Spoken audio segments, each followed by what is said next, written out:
Mother-in-law gave my daughter a bottle of juice as Christmas present. But my husband also had a surprise. The moment my mother-in-law held my daughter for the first time, I knew we were in trouble. Elle Harrington peered down at newborn Cleo like she was examining a suspicious package left on her doorstep, her perfectly manicured fingers barely making contact with the blanket. "She's small," Elle had commented, quickly passing Cleo back to me. "Doesn't look much like a Harrington. The Johnson genes must be strong." My husband Aiden had laughed awkwardly, claiming that all newborns look like angry potatoes anyway. But I saw the flash of hurt in his eyes.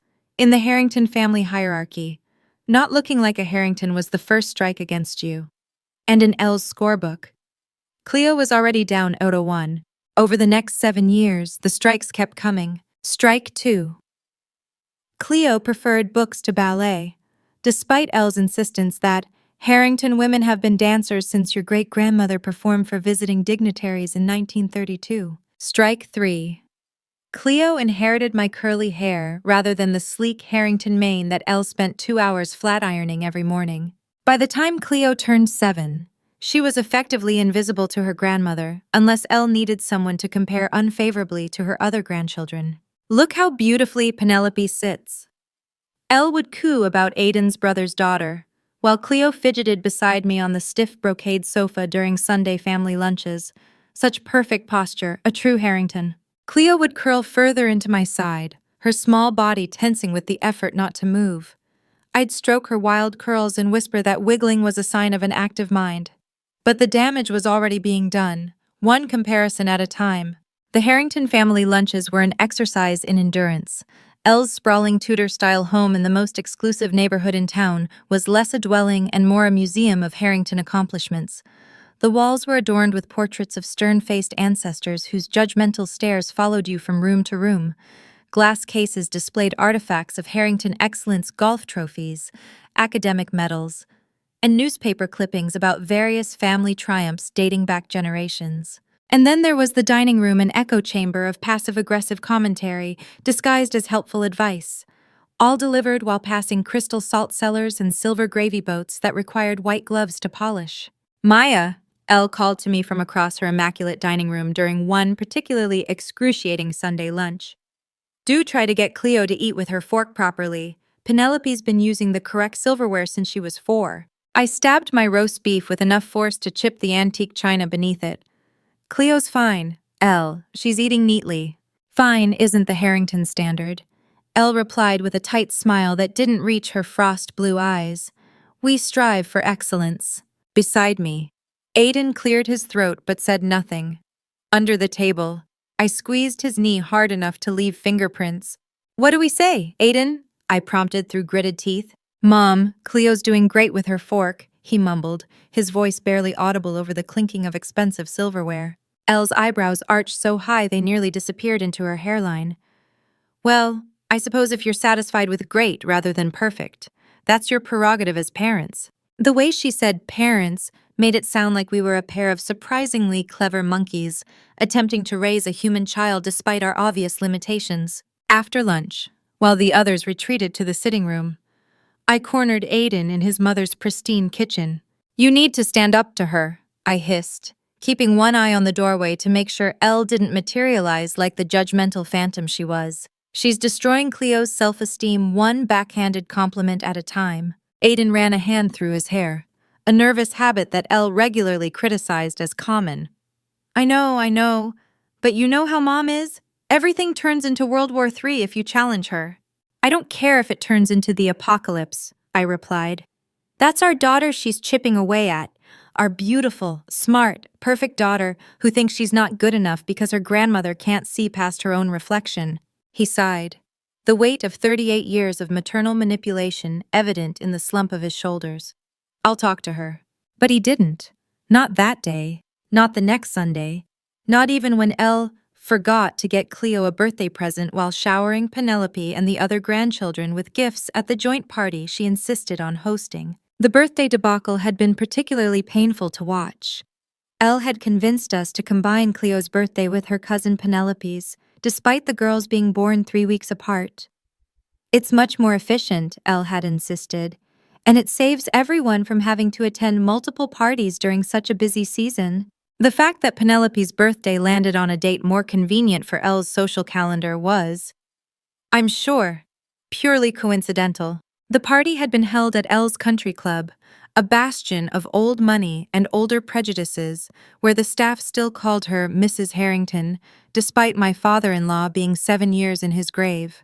She'd arranged for a ballet-themed celebration, complete with tulle decorations and a former professional dancer to give the children a mini lesson. Cleo, whose idea of physical coordination was managing not to trip over her own feet more than 3 times a day, had been miserable. Penelope, naturally, had pirouetted around the room like she'd been born on point, earning lavish praise from Elle and the hired dancer. I could have sworn I put it in my car, Elle had said with a practiced look of confusion when Cleo was the only child without a wrapped box to open. I'll have to bring it next time. The next time gift turned out to be a parenting book left conspicuously on our coffee table during Elle's surprise visit the following week.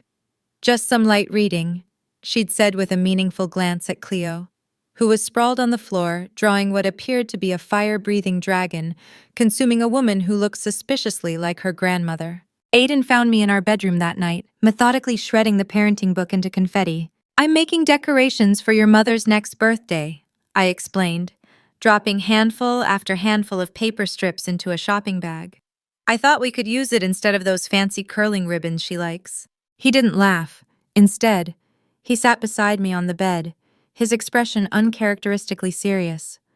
I've been thinking about what you said, about Mom and Cleo. I paused mid-shred. And you're right. He took a deep breath. I've been a coward.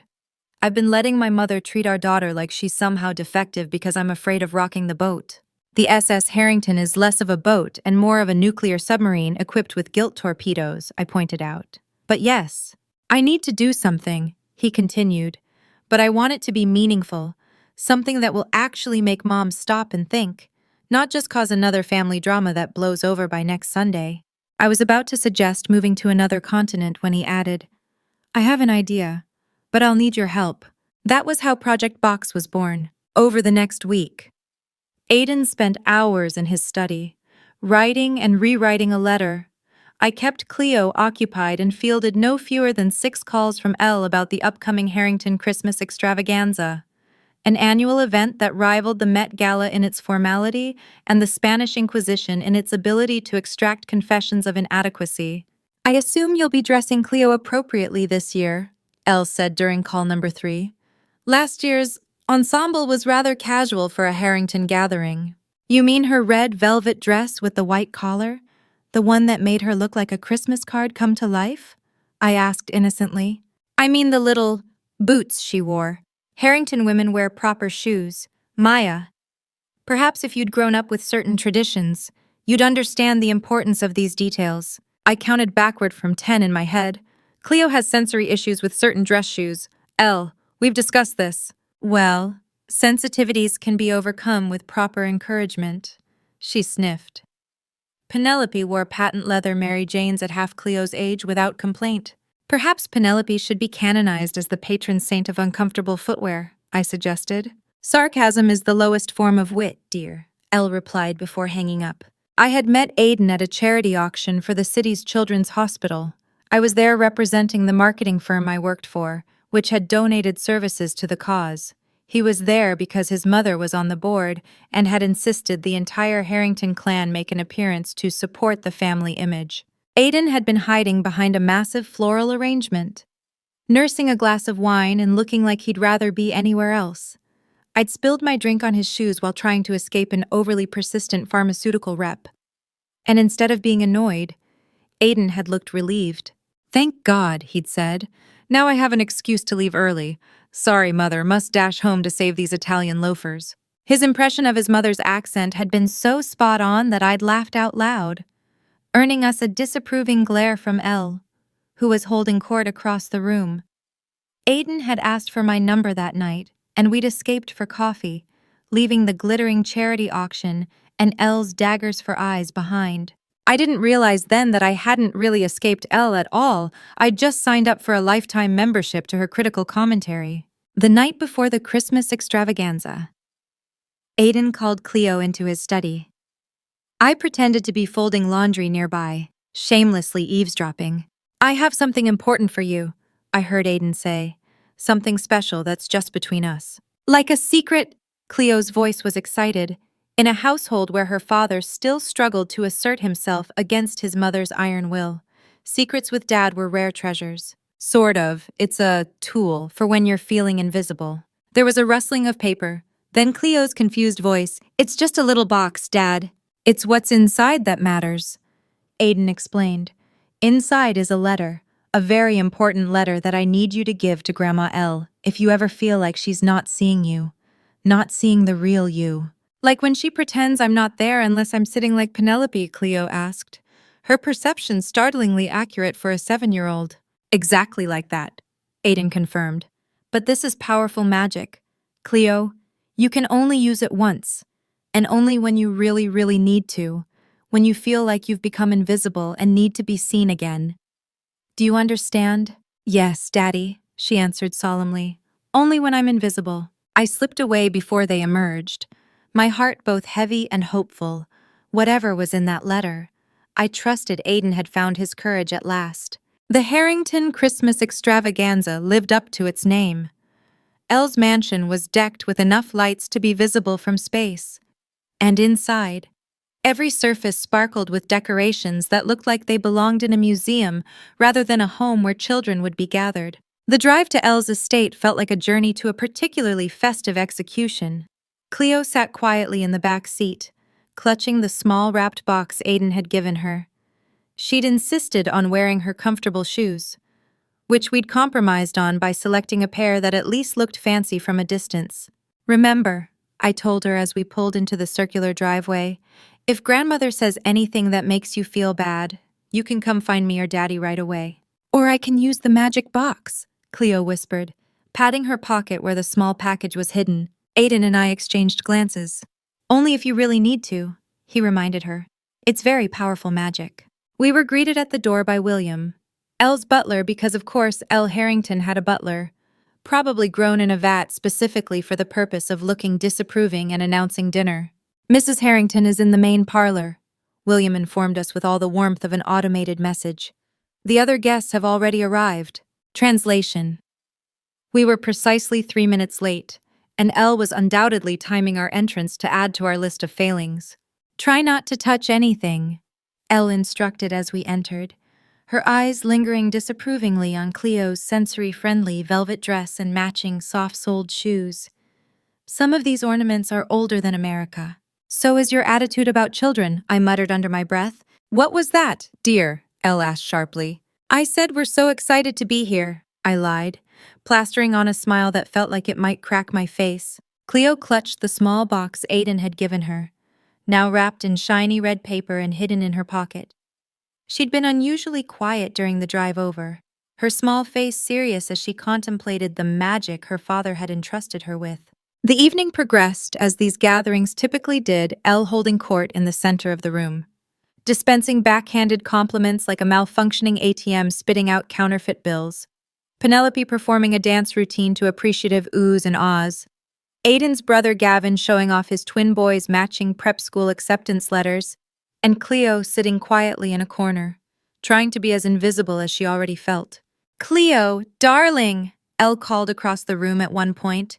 Do straighten up.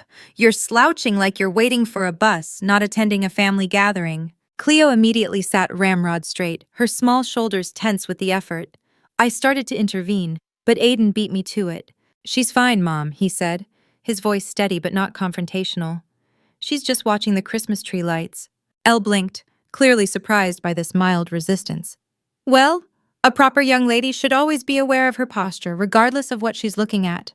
A proper grandmother should be aware of her grandchild's comfort, I countered with a sweet smile that didn't reach my eyes. The room temperature seemed to drop 10 degrees. Elle's gaze locked with mine in silent combat before she turned away with a dismissive sniff. Dinner will be served shortly. Penelope, perhaps you could show everyone that lovely pirouette you've been practicing. Then came the gift exchange. Elle presided over the distribution of presents, like a queen bestowing favors upon her subjects. One by one. The grandchildren were called forward to receive their bounty. Penelope, darling, these ballet slippers were worn by a real prima ballerina from the New York company, Elle announced as her favorite grandchild unwrapped an ornate box. I had to call in several favors to get them. Gavin's twins received matching junior golf sets, just like your grandfather used, and savings bonds for their future education. When Cleo's turn came, Elle's enthusiasm visibly dimmed.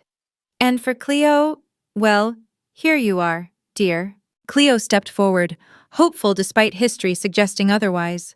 She unwrapped the small package to reveal a bottle of juice. Not a special juice, not an exotic flavor or a collector's item.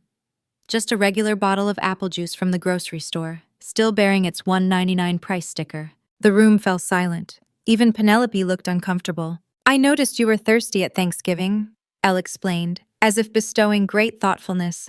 I remember you asked for juice. That Thanksgiving had been 6 weeks ago. Elle had told Cleo no juice was available, only to discover a bottle for Penelope 15 minutes later. I started to rise from my seat, maternal rage burning away any remaining holiday spirit. But Aiden's hand on my arm stopped me. Remember the box, he whispered. Across the room. Cleo was looking down at the juice bottle, her small shoulders slumped in disappointment. Then, slowly, she reached into her pocket and pulled out the small wrapped box. Thank you for the juice, Grandma Elle, she said in a clear voice that carried across the suddenly quiet room. I have something for you too. Elle accepted the box with visible reluctance, as if Cleo were offering her a dead insect rather than a gift. How thoughtful. It's from Daddy, Cleo added. He said to give it to you when I felt invisible. All eyes turned to Aiden, who stood up, his face pale but determined. Open it, Mom. Elle unwrapped the paper with precise movements, her expression suspicious. Inside was a plain wooden box, small enough to fit in the palm of her hand. When she opened it, she found a folded letter. What is this? She demanded. It's what you need to read, Aiden replied, his voice stronger than I'd ever heard it. Elle unfolded the letter, her reading glasses perched on the end of her nose. As she read, the color drained from her face. By the time she finished, her hands were shaking. This is ridiculous, she declared, attempting to refold the letter. Completely unnecessary. Read it out loud, Aiden said, still standing, or I will. Elle stared at her son as if he'd grown a second head. In all his 38 years, he had never directly challenged her in front of others. I will not be commanded in my own home, she bristled. Then I'll read my copy, Aiden replied, pulling a folded paper from his jacket pocket. Dear Mom, he began, his voice clear and unwavering. This letter is long overdue. For 7 years, I've watched you systematically ignore, belittle, and diminish my daughter Cleo. I've made excuses for your behavior. I've told myself you just need time to warm up to her, that you don't mean to be cruel, that it's just your way of showing concern. I was wrong. Your treatment of Cleo is deliberate and damaging. You forget her birthday presents while showering her cousins with gifts. You compare her unfavorably to Penelope at every opportunity. You criticize her appearance, her mannerisms, and her personality while praising similar traits in your other grandchildren. I've tried to understand why. Is it because she looks more like Maya's family than ours? Is it because she's quieter than her cousins?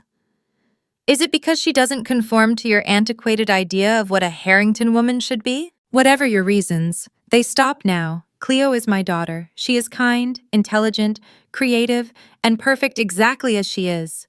She doesn't need to be more like Penelope or anyone else. She is Cleo, and that is more than enough.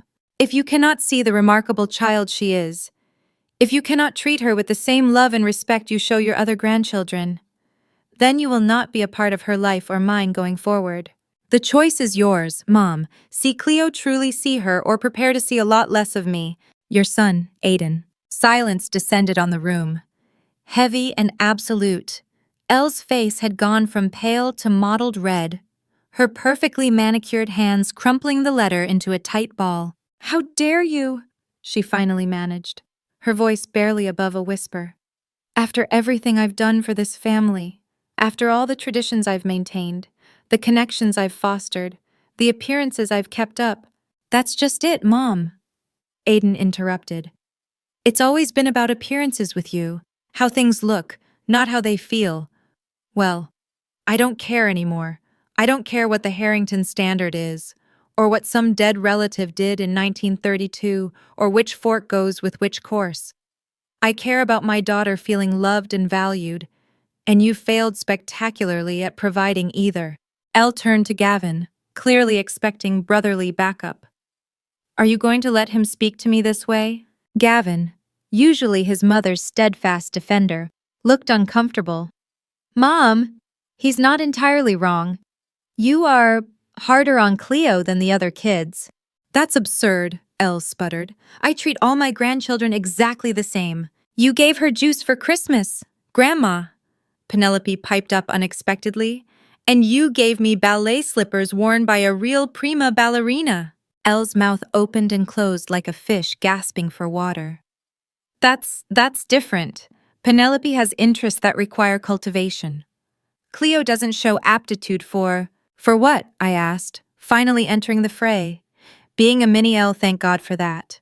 Maya, Aiden cautioned, but I was beyond caring. No, I want to hear it, I insisted. What exactly doesn't our daughter have an aptitude for being judged by impossible standards, feeling inferior in her own family? Please, enlighten us. Cleo, who had been watching this adult drama unfold with wide eyes, suddenly spoke up. It's okay, Mommy. Daddy said Grandma Elle might not know how to see me right away. He said some people need special glasses to see what's really important. Out of the mouths of babes. The room fell quiet again. But this time, the silence had a different quality, less shocked, more reflective. Elle looked at her granddaughter, really looked at her, perhaps for the first time. Cleo stood small but straight, her curls wild around her face, her eyes Aiden's eyes regarding her grandmother with a wisdom beyond her years. Elle began, then stopped. Whatever justification or defense she'd been about to offer seemed to die on her lips. We're leaving now, Aiden announced, taking Cleo's hand. Maya, are you ready? I nodded, gathering our coats. Aiden, wait, Elle said, her voice suddenly less sure. You can't just leave, it's Christmas Eve. I can, and I am, he replied. Merry Christmas. Mom, call us when you're ready to apologize to Cleo, not to me, not to Maya, but to Cleo. And make it specific, I added helpfully. Generic Harrington non-apologies don't count. As we walked to the door, I heard a small voice behind us. Bye, Grandma Elle, Cleo called. I hope you like your present better than I liked mine. The drive home was quiet, each of us processing what had just happened. Cleo fell asleep in the back seat, emotionally drained from the evening's drama. As we pulled into our driveway, I turned to Aiden. That was the sexiest thing I've ever seen you do, I told him seriously. He laughed, the tension finally breaking. Standing up to my mother gets you going. I should have done it years ago. Years, I agreed fervently. Decades, even. But you did it now, and that's what matters. Do you think she'll call? He asked, suddenly serious again. Eventually, I replied. But the real question is whether anything will actually change. I expected Elle to react with righteous indignation, to cut us off completely, to rally the Harrington troops against this act of filial rebellion. That had been her pattern throughout Aiden's life. Any resistance was met with overwhelming force. Then isolation until the offender surrendered. But something was different this time. Perhaps it was the public nature of the confrontation, with witnesses who couldn't be easily dismissed. Perhaps it was seeing Cleo stand up to her with such quiet dignity. Or perhaps, just perhaps, somewhere beneath the perfectly coiffed exterior and iron control, Elle Harrington had a conscience after all. Whatever the reason, Christmas Day passed without a word from her. Then the day after, then a week. The silence was both peaceful and unsettling, like the calm before a storm or after one. Do you think she's okay? Aiden asked on New Year's Eve, after his third glass of champagne had loosened the anxiety he'd been carrying since Christmas. I mean, she's almost 70. What if she had a heart attack or something? Your mother's heart is reinforced with titanium and spite, I replied, but without my usual edge. She's fine. She's regrouping. I was right. 3 days into January. A series of packages began arriving at our door, not from Elle directly, but from various high-end department stores and boutiques. Each was addressed to Cleo and contained a carefully selected gift art supplies from a specialty shop in Paris.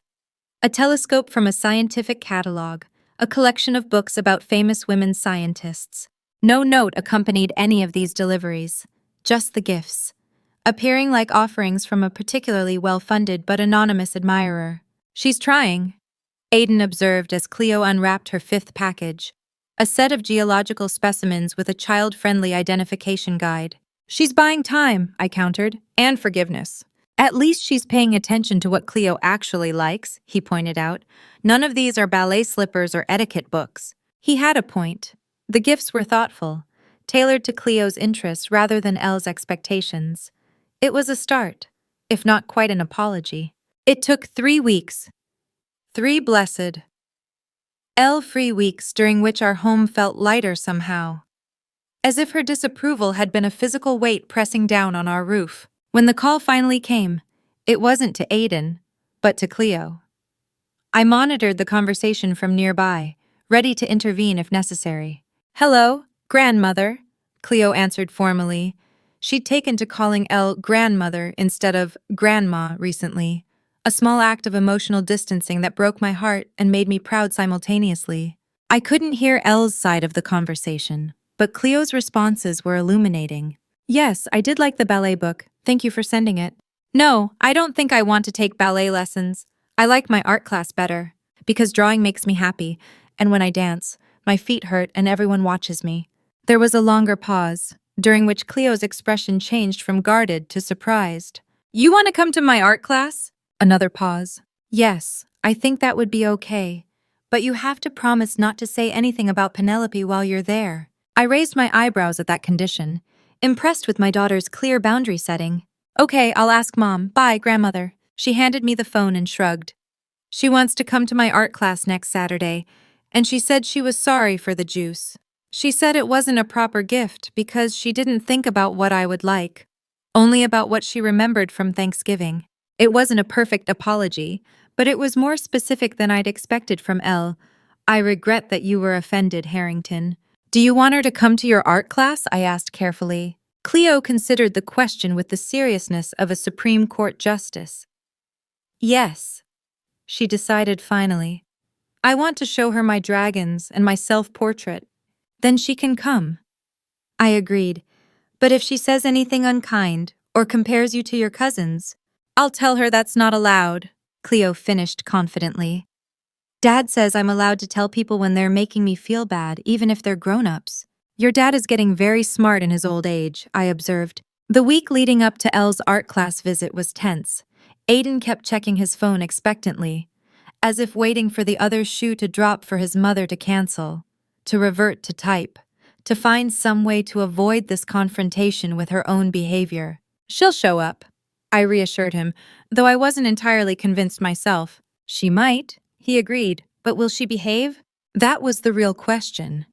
Elle Harrington had decades of practice at appearing perfect while saying exactly the wrong thing.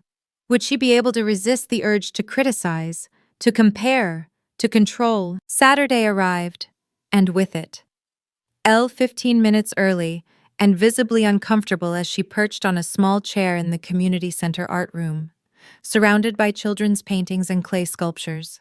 "Thank you for allowing me to observe," she said stiffly when I arrived with Cleo. "I appreciate the opportunity." Coming from Elle, this was practically groveling. "Cleo's the one who approved your visit," I reminded her. "She gets to set the terms." Elle nodded, accepting this shift in power dynamics with surprising grace. "Of course." Cleo led her grandmother to her easel, where a half-finished painting of a dragon rested, unlike her previous fire-breathing grandmother consumers. This dragon was gentler, almost smiling as it flew over a castle. "It's quite colorful," Elle commented, clearly searching for something positive to say about the very un-Harrington-like artwork. "Dragons have to be colorful," Cleo explained seriously. "Otherwise, how would other dragons recognize them in the sky?" "I never considered that," Elle admitted. "That's okay," Cleo said generously. "Not everyone knows about dragons." As the art class progressed, I watched a miracle unfold. Elle Harrington, terror of Sunday lunches and crusher of children's spirits, actually listened to her granddaughter. She asked questions about Cleo's artistic choices. She refrained from making a single comparison to Penelope, and when the instructor praised Cleo's use of color, Elle beamed with genuine pride. After class, as we walked to the parking lot, Elle cleared her throat. I've been thinking about what Aiden said, about seeing Cleo for who she is, not who I expected her to be. And I prompted when she didn't continue. And I realize I've been unfair, set in my ways. She looked down at Cleo, who was skipping ahead of us. The Harrington way has been the only way for so long. I forgot there might be value in other paths. It wasn't quite an apology, but it was an admission, and from Elle Harrington. That was practically a signed confession. Cleo's path is her own, I said. Not mine, not Aiden's, and certainly not one paved with Harrington traditions. The sooner you accept that, the more of her life you'll get to be part of. Elle nodded slowly. I'd like to try, if you'll allow it. Not my decision, I reminded her. Ask Cleo. That evening, as Aiden and I recounted the art class adventure, he shook his head in amazement. I never thought I'd see the day my mother would voluntarily sit in a room full of finger paint and children who don't know which fork to use for fish. The magic of the box worked in mysterious ways, I agreed. Speaking of which, what gave you the idea? He smiled somewhat sheepishly. I was trying to think of what would have worked on me as a kid. Mom always insisted on public perfection, never making a scene, never airing family laundry where others could see it. So I figured the one thing she couldn't ignore would be Cleo publicly presenting evidence of her behavior. Diabolical, I approved. And oddly fitting. Elle's been performing for an audience her whole life. Now the audience finally saw behind the curtain. Do you think she'll really change? He asked. Completely no. But enough to have a relationship with her granddaughter, maybe. I leaned against him on the couch. You stood up for our daughter. Aiden, whatever happens next, Cleo will remember that her dad fought for her when it mattered. From her bedroom down the hall, we could hear Cleo chattering to her stuffed animals, making up stories about brave dragons and princesses who didn't need to wear uncomfortable shoes. Think she'll be okay? Aiden asked. I smiled. She'll be better than okay. She'll be herself. And that's the most Harrington thing she could possibly be. The most Johnson thing, he corrected with a grin. You know, the strong genes and all. Careful, I warned. Your mother might hear you and faint from the shock. Let her, he replied, pulling me closer. I've got my real family right here, somewhere across town, in her perfect mansion with its perfect decorations. Elle Harrington was perhaps looking at her family photographs with new eyes, and maybe, just maybe, she was beginning to see what had been there all along, a granddaughter who didn't need to fit the Harrington mold to be perfectly, wonderfully Cleo. The changes in Elle were gradual, like a glacier slowly shifting course. There were still missteps. Comparing Cleo to Penelope seemed hardwired into her DNA, but now, at least, she caught herself mid-sentence, course-correcting with visible effort. Cleo, your posture is, she'd begin. Then stop, recalibrating. Just fine for drawing. You need to be comfortable to be creative, I suppose. Baby steps, but steps nonetheless. The most surprising development came 3 months after the Christmas confrontation. Elle called to invite us to Sunday lunch, but with a twist. I thought we might try something different, she suggested. Cleo mentioned she enjoys that pizza place near the park, the one with the games. I nearly dropped the phone. Elle Harrington, suggesting Chuck E. Cheese, or its slightly more upscale local equivalent over her formal dining room with its 100-year-old china. Who is this? And what have you done with my mother-in-law? I demanded. Elle's sigh was audible through the phone. I'm trying, Maya. Perhaps you could meet me halfway. She was right. If she could bend, so could I. Chuck's Pizza Palace it is, I agreed. But fair warning, the games are loud, the pizza is mediocre, and children run everywhere with sticky hands. I've faced worse, Elle replied, and I could have sworn there was a hint of humor in her voice. I survived the Harrington family reunion of '87 when your father-in-law invited the entire rowing team and their families. It was the first time she'd ever shared something personal with me, something that wasn't designed to elevate the Harrington name or establish her superiority. It was just a moment, a memory, offered without agenda. Well, this should be less chaotic than that, I conceded, though I make no promises about the sticky hands. The lunch was awkward but not entirely unsuccessful. Elle looked hilariously out of place in her St. John knit suit among the arcade games and boisterous children. But she gamely tried a slice of pepperoni pizza and even played a round of skee-ball with Cleo, who found her grandmother's complete lack of athletic ability hilarious.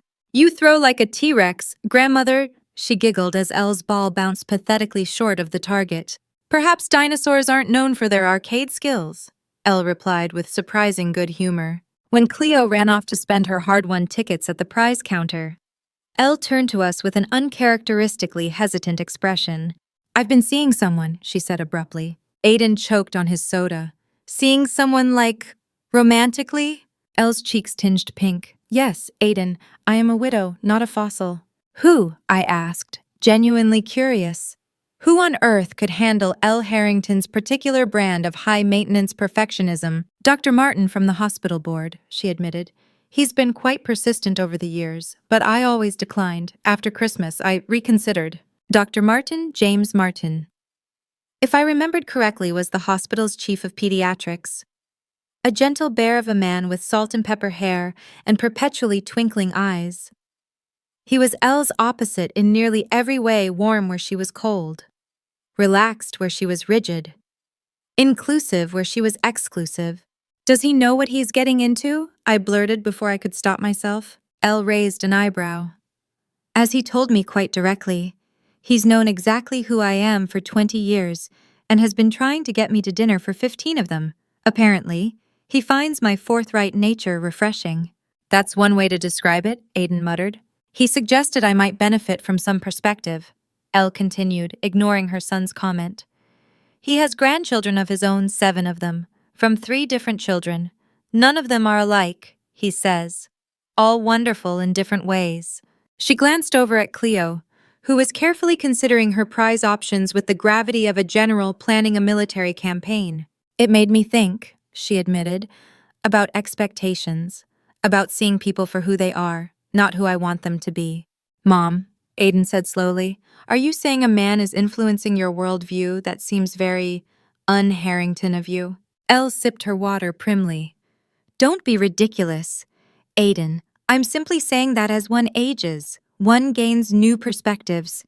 If those happen to align with perspectives suggested by others, that's mere coincidence." I bit back a smile.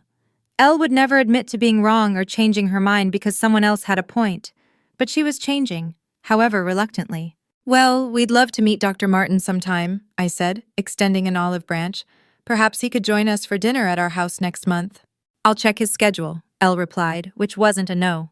When Cleo returned with her hard-won treasure, a plastic tiara, and a handful of sticky candies, Elle didn't even flinch at the impending sugar crisis or comment on the tackiness of the crown.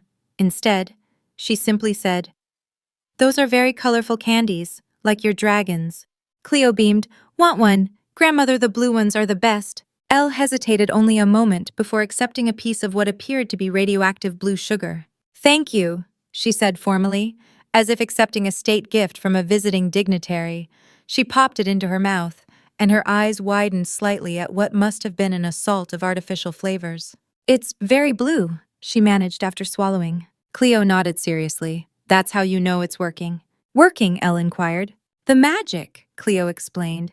"Blue candy has the best magic. It makes you see things differently." Elle's eyes met mine across the table, a flicker of understanding passing between us. "Well," she said softly, "I suppose we could all use a little magic sometimes." Indeed we could. And sometimes that magic comes in strange forms: a small box, a brave 7-year-old, a father finding his voice, or even, perhaps, a piece of artificially colored candy shared across a divide that seemed uncrossable just months before. "More juice, grandmother?" Cleo asked innocently, holding up her paper cup. "Yes, please," Elle replied without hesitation. "And perhaps you could tell me more about those dragons of yours." As Cleo launched into an elaborate explanation of dragon society, complete with hand gestures and sound effects, I watched Elle's face. There was no mask of polite interest, no barely concealed impatience, just a grandmother, listening to her granddaughter, finally seeing her for exactly who she was perfect, just as she is.